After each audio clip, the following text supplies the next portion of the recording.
선지자 변론중고 30번째 시간입니다. 오늘 미가서 3장을 통하여 이스라엘의 부패에 대해서, 기업권 지도자의 부패에 대해서, 또한 사명자의 준비에 대해서 변론을 받도록 하겠습니다. 본장은 극도로 부패한 교회가 되는 지도자의 부패를 통하여 이제는 하나님의 심판이 온다는 것을 말씀하는데요.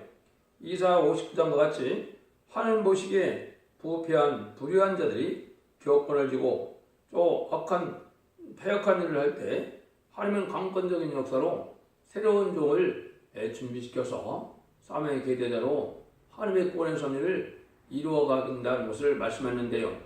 언제나 각 나라들이 역사적으로 보면 지도자들이 부패해서 그 나라가 종말을 구하고 다른 나라를 세우는 일이 역사적으로 반복됐는데요. 그는 육적 이스라엘 백성들이 그렇게 됐다가 이제 부패돼서 새로운 교회가 생겨났던 것처럼 이제는 한국이 그런 상황이 된 것을 말씀했는데요. 먼저 알파적인 역사로 보면 주님이 오실 때 예루살렘이 아주 부패가 된 겁니다. 형식적이고 의식적이고 또 완악하고 강박하고 긍휼과 자비가 없고 이런 삶을 살다가 상대되는 제사와 예배를 드리지 못하니까 새로운 은혜시대 교회가 생겨난 것처럼 인간 종말에 은혜시대 교회가 이제 부패되고 속화되고 또 완악하고 이렇게 돼서 강박해짐으로 하나님 받으실 만한 예배를 드리지 못하고 하나님의 참된지를 깨닫지 못함으로 새로운 사명교회가 나타나서 새로운 교회가 나올 것을 보여주신 건데요. 본문을 통하여 이 본문을 밝혀보도록 하겠습니다. 1절에서 4절입니다. 내가 또 이르노니 야곱의 두명들과 이스라엘 족속의 칠자들을 청컨대 들으라. 공의는 너희가 알 것이 아니냐. 너희가 소원을 미워하고 악을 좋아하며 내 백성의 가죽을 먹히고 그 백뼈에서 살 뜯어 그들의 살을 먹으며 그 가죽을 벗기며 그 뼈를 다 꺾어 다지기를 남비와 숲 가운데 담을 고기처럼 하는도다. 그때 그들이 여호와께 부르짖을지라도 응답지 아니하시고 그들의 행위에 악하던 대로 그들 앞에 얼굴을 가리우시라. 야곱의 두령들과 이스라엘의 족속의 지도자를 했죠. 그것은 교권 지도자나 정치 지도자나 인간 종말에 또 각 나라의 마지막 때에는 이렇게 지도자들이 부패돼서 하나님의 진노를 받게 될 것을 말씀하셨는데, 하나님이 그렇게 부패된 자들은 아무리 기도를 할지라도 하나님이 들어주지 않고 8년간 전에 망하고 만드는 걸 알 수가 있는데요. 근데 얼마나 이 사람들이 강박한 겁니까? 공의를 행해야 되는데 소원을 미하고 악을 좋아한다 그랬죠. 또 내 백성의 가죽을 정으로 벗기고 그 뼈에서 살을 뜯어 그 살을 먹으며 그 가죽을 벗기며 그 뼈에서 다시 다지기를 남비 속 가운데 양떼를 이렇게 잡아먹는다 이 말이죠. 이게 이제 기업권자들이 섣부른 목자들이 돼서 자기들이 아내와 자기의 부귀와 명예와 이런 걸 탐해서 긍휼과 자비를 베풀지 않고 양떼를 마치 잡아먹는 것으로 이렇게 악해진다 이 말이거든요. 그래서 하나님이 그들의 귀를 들을 수가 없다는 거죠. 여호와께 부르짖을 때 응답지 아니하신다 그랬죠.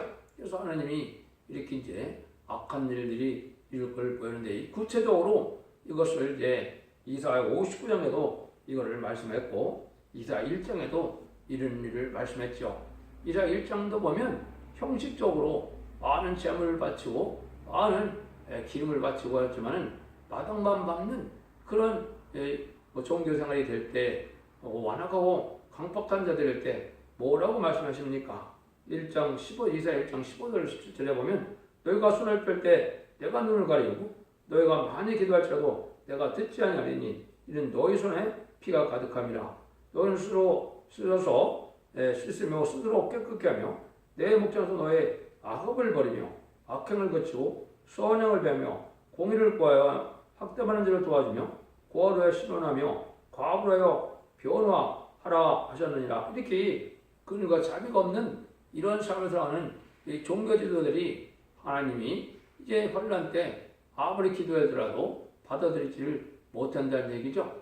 이런 것들이 말씀하신 것이고, 구체적으로 또 이게 이사야 59장에 보면 이러한 불의한 자들이 교권 지도자가 돼서 참으로 하나님의 진노를 받게 될 정도로 악한 삶을 살 것을 말씀하는데요. 다 읽을 필요도 없고 이사야 50장 1절 보시면 여호와의 손이 짧아 구원하지 못하심도 아니요 귀가 뚫려 듣지 못하심도 아니라 오직 너희 죄악이 너희와 너희 하나님 사이를 내었고 너희 죄가 그 얼굴을 가려서 너를 듣지 않게 하시게 하미니 이는 너희 손에 피해 너희 손가락에 죄악에 더러웠습니다. 너 입술은 거짓을 말하며 너희 혀는 악독을 말함이라 공의대로 소송하는 자도 없고 진리대로 판결하는 자도 없으며 흠한 것을 의뢰하며 거짓을 말하며 자네를 잉태하며 죄악을 상실하며 독사를 보며 거미줄을 짜나니 그 알을 먹는 자는 죽을 것이요 그 알이 밟힌즉 그래서 독소가 나올 것이다. 여기 쭉 그런 말씀하셨는데 이거는 마귀의 감화감동을 받은 이러한 지도자들이라는 것을 말씀한 겁니다. 지금 한국의 형편이 좀 그렇지 않습니까? 종교가 됐건 어떤 정치가 됐건 판사, 검사, 경찰이 됐건 어떤 일들을 하고 있습니까? 그것은 참된 공의대로 하는 것이 아니고 뇌물로 자기들끼리 또 특별히 인간과의 제약이 뭐가 제약이라고 했습니까? 악의들에겐 공산당을 좋아하고 공산당을 유익하게 하고 공산당만을 협상하고 좋아하는 이것들이 다 악인데 이러한 어떤 마귀의 감화를 받은 자들이야 이 말거든요. 그래서 이러한 자들이 이제는 악한 일을 하기 때문에 마귀의 짓만 하고 있다. 하나님 보시기에 진노만 쌓고 있다. 이게 교권이나 이게 정치 지도자들이 이런 일을 하고 있는 형국이 되는 것이 지금 한국의 현상인데요.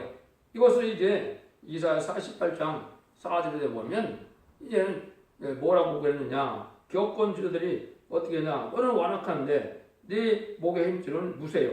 네 이마는 노시라. 이렇게 했거든요. 그러니까 여러분들 이걸 뭘 생각하시면 되냐. 그러면 하나님만을 가장 잘 믿고 대대로 하나님을 믿어왔던 이스라엘 백성들이 예언대로 예수님이 오셨는데 예수님을 십자가에 못 박았습니까? 환영을 했습니까? 십자가에 못 박았죠? 이렇게 종교생활을 잘못하고 있으면 오히려 어두워서 악을 행하는 일이 되게 되는데 이것이 제레미주를 사모한다면서도 제레미 신앙 준비가 무언지 알지 못하고 그들과 자비로운 삶, 온유하고 겸손한 삶을 너그러운 삶을 살지 않고 완악하고 강박한 삶을 살아가는 이런 지도자들 때문에 멸망이 올 때 하나님께 기도해도 하나님의 기도를 듣지 않는다.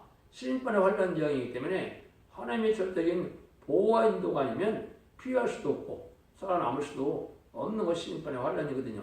이런 날들이 구체적으로 이렇게 이루어진 겁니다. 이런 성취 과정을 보면 20세기 종말이고 21세기 초에 이런 일이 있는 겁니다.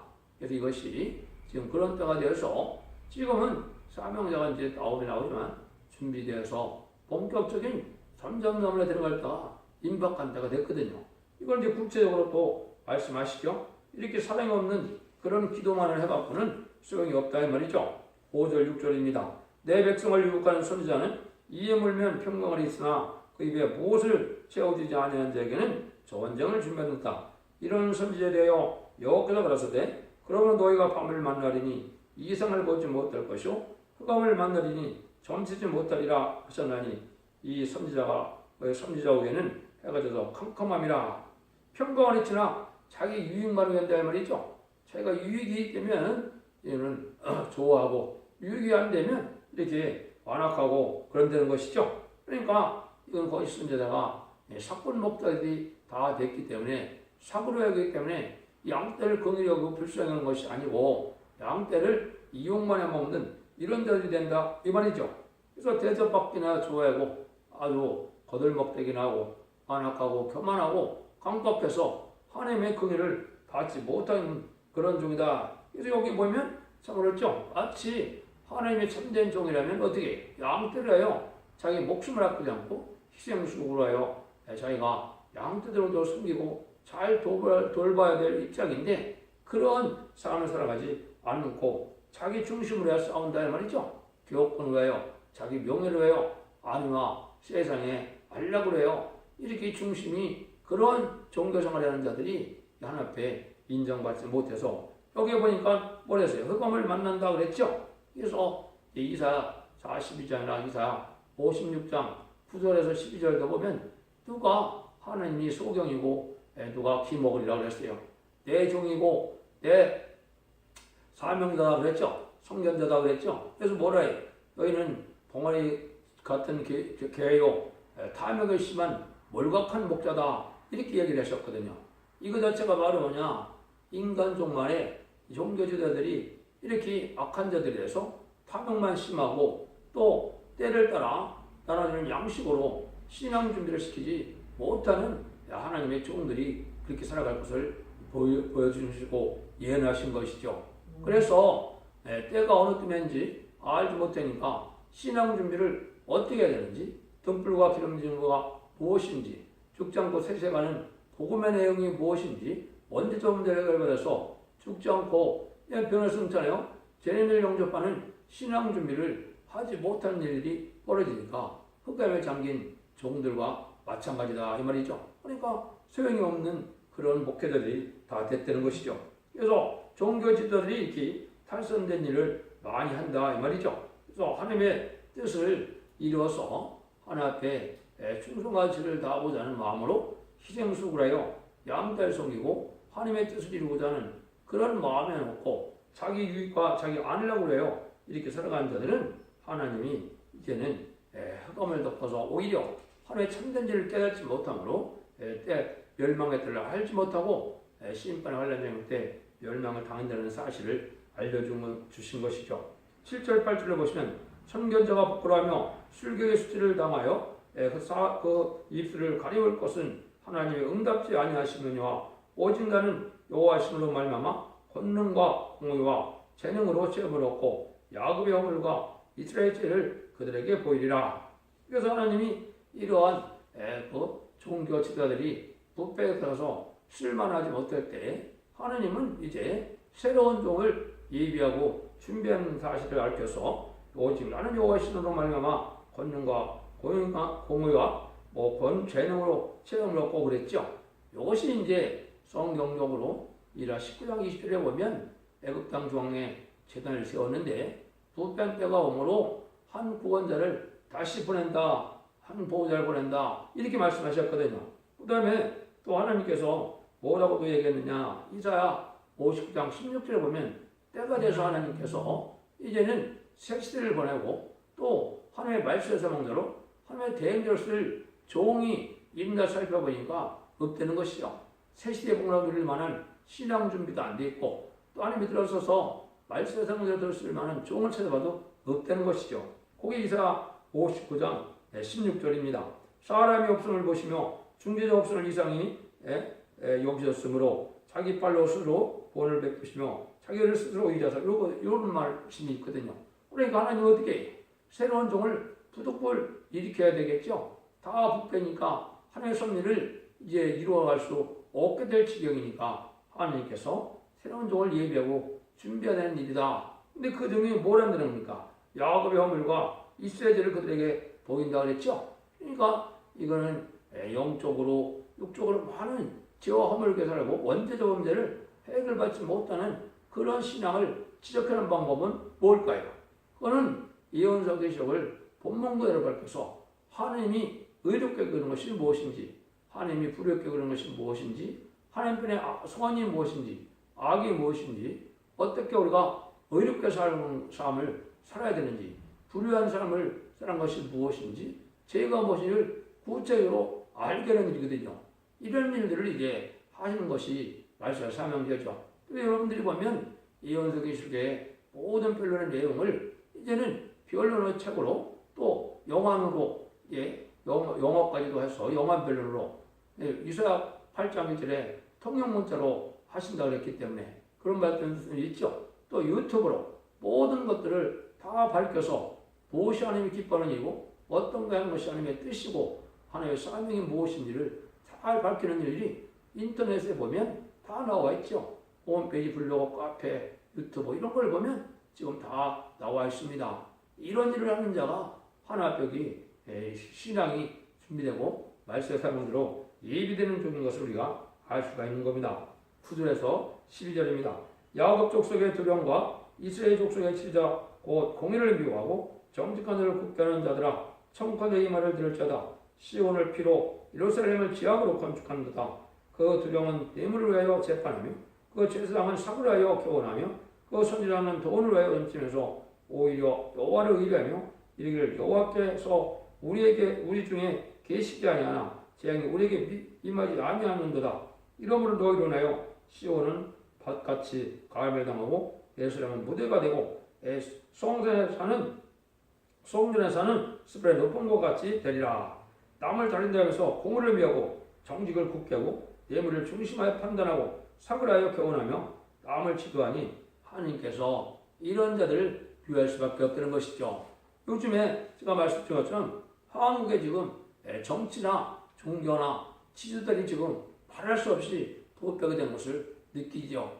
여러분들 그것이 다 아까도 얘기한 것처럼 마귀관을 받아서 자기들 편만, 자기들 유형만 구하고 자기들끼리만 살고 그냥 나라의 앞날에 대해서 걱정도 안 되고 또 나라의 백성에 대한 걱정도 없는 이러한 정치 종교제도가 됐거든요.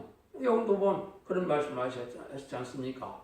모든 것은 뇌물로 또 불의한 사고로 이렇게 해서 자기 유익만 구하는 이런 지도될 때 사고로 이렇게 교훈하는 자들이 결국은 멸망을 당할 수밖에 없다는 것이죠. 이게 인간이 지금 만들어낸 이론이 아닙니다. 하나님의 말씀이 그대로 예언이 성취되는 과정이고 이 일들이 아까 구체적으로 제가 말씀드린 것처럼 20세기 종말부터 21세기 초에 이런 일이 이루어졌고 이런 사명자들이 다시 또 나타나서 준비되는 기간이 지금이고 이런 준비된 자들이 인정받아서 이제는 다시 연의 사명으로 모든 여러분이 변론의 말씀을 마지막으로 하고서는 어떻게 한다 했어요? 그 변론을 듣고 순종하면 죽지 않고 색치려가고 증언을 맛보지 않고 변을 성천하여 변을 성대에 무리가 돼서 14만 4천 명의 백마탄 군대가 돼서 아마겟돈 때 승리함으로 이제는 승리자가 되어서 자선 반대 척과 쇠쇠왕권의 척을 누리는 마지막 하나님의 사랑의 경고라는 것이 이 변론의 말씀의 사실을 아셔야 됩니다. 그래서 지금까지는 이제는 영원한 맛이기 때문에 주님을 구세로 영접하여 이제는 예수 그리스도의 보혈의 공로와 부활 승천하여 성령을 보내시는 이 믿음을 믿으면 중생을 받아서 천국 백성이 되는 영원 구원 시대였지만 심판의 환란장이 올 때 지금은 그런 시대가 아닙니다. 영국간에 이제는 구원을 받고 또 원죄자 문제를 해결받아야 될 때가 온 것이죠. 그래서 계속 1장 3절에 보면 예언의 말씀을 읽고 듣고 지키는 자가 복이 있다고 되죠. 그 복이 어떻게 응하나요? 이사 1장 18절에 보면 서로 변론하자. 너희 죄가 종같을지라도 눈같이 여질 것이요 너희 죄가 지동같을지라도 양털같이 게 되리라. 너희같이 읽어 순종하면 아름다운 손을 먹을 것이요 배반하면 칼에 엎드러진다 그랬죠. 이게 바로 그 얘기거든요. 심판의 환란장이 오기 전에 마지막 변론을 온 세상에 알리게 해서 그 변론대로 순종하면 회개하면 이제는 원죄자 문제를 해서 죽지 않고 새 시대 가고 이제는 순종치 않으면 환란장 날에 멸망한다는 말이 성경 예언서의 모든 결론적인 내용이 그렇거든요. 그런 일들이 이제 아주 중요한 때가 됐거든요. 그래서 지금까지는 이제 교단과 교학과가 상관없고 이단과 탈선되지만 않았으면 너무 원하는데 문제가 없지만은 심판의 환란장을 갈 때는 마치 구원의 방주를 타야만 그 시대에 구원을 받았던 것처럼 이 시대에 사랑의 방주, 은혜의 방주, 구원의 방주가 첫 대의 사명으로 인이된 것이고 첫 대의 사명들을 통하여 14만 4천 명의 변호성도나 말살명제가 나오는 것이 인간 종말인 것입니다. 그래서 이제는 불원간에 그날과 그 시간을 모른다 할지라도 하나님의 전산전 만에 들어가는 날이 임박한데 그러면 14만 4천 명의 변호성도가 37개월 동안 차게 되고 이제 5개월 동안에 황충의 난이 오는데 그때 재앙으로 땅을 치는 군대로서 택한 백성들을 이제 구원하는 역사가 5개월 동안 진행되죠. 그때 공산당에 있는 이런 예수님을 알지 못하는 자들에게도 복음을 줘서 회개하는 자들을 이제 다 전 세계적으로 회개하는 자들을 이비처고 죄 양육받아서 심판의 환란장한테 재난을 피하게 되고 새시대 복락을 누리게 한다는 것이 기록 7장 9절 10절의 말씀이거든요. 능히 셀 수 없는 우리가 예수 그리스도의 보혈의 공로로 피에 옷을 쓰게 해서 새 시대의 백성이 될 것을 말씀한 거거든요. 그러니까 이 시대는 바로 그 두 가지 방법으로 살아나는 방법입니다. 그래서 이 시대는 가족 전멸을 당하느냐, 가족적인 축복을 받느냐, 영원히 하나님의 복락을 누리냐, 영원히 멸망을 당하느냐, 그러한 길의 선택가 지금 마지막 때인 것입니다. 이런 일들이 구체적으로 이루어지는 때가 지금 온 것입니다. 여러분들 이 진리 말씀을 잘 분별해서 여러분들도 진리에 순종함으로 참된 종들을 만나고 참된 교회에 이루어서 하나님 앞에 영광을 돌리고 하나님께 영광을 받아서 자손만대 축복과 세세왕권의 축복을 누리는 복된 종들과 성도님 되기를 예수님으로 축원드립니다. 그래서 결론적으로 말씀드리면 하나님께서 심판계는 극도로 교회 지도자가 부패를 말미암아 교회가 망하게 되는데 그때 살 길을 어떻게 해야 살 길을 여기는가 이거를 말씀하시죠. 그래서 이제 미가서 4장부터 7장까지 보면 이제는 사는 방법을 말씀하게 되는 겁니다. 그래서 신앙의 새로운 신앙의 정보가 나타나고 이제는 하나님의 말씀의 상자가 참된 종이 나타나서 이러한 말씀 상자가 이루어지므로 세상의 심판 때 참정 반열과 이제 참된 이런 성도들은 하나님의 보호와 인도를 받아서 구원을 받지만은 그렇지 못하면 멸망을 당하는 것이 이 미가서를 통해서 하시고자 하나님의 말씀이다. 이걸 잘 분별해서 들어보시기 바랍니다. 제가 이제는 좀 소개를 드린다면 이 유튜브를 154개를 지금 올려서 마지막 변론으로 올리고 있는 것입니다. 그래서 계시록 30회, 이사야 63회, 또 이레미야 말라기까지 61회, 그래서 총 153회 30분 동안에 154개만을 드리면 모든 예언서기를 이제 깨달을 수 있도록 변론을 하고 있거든요. 물론 자세히 변론을 내면 끝이 없지만은 이제 전체적으로 내용을 이해하고 다른 쪽의 핵선을 잡는 데는 문제가 없거든요. 여러분들이 말씀을 통하여 잘 변론해서 말씀대로 이제는 마귀의 미혹을 이기고 말씀대로 승리해서 자손만대 축복과 세세 왕권의 축복을 복된 종로가 성경님들이 다 되시기를 예수님으로 간절히 축원드립니다. 아멘.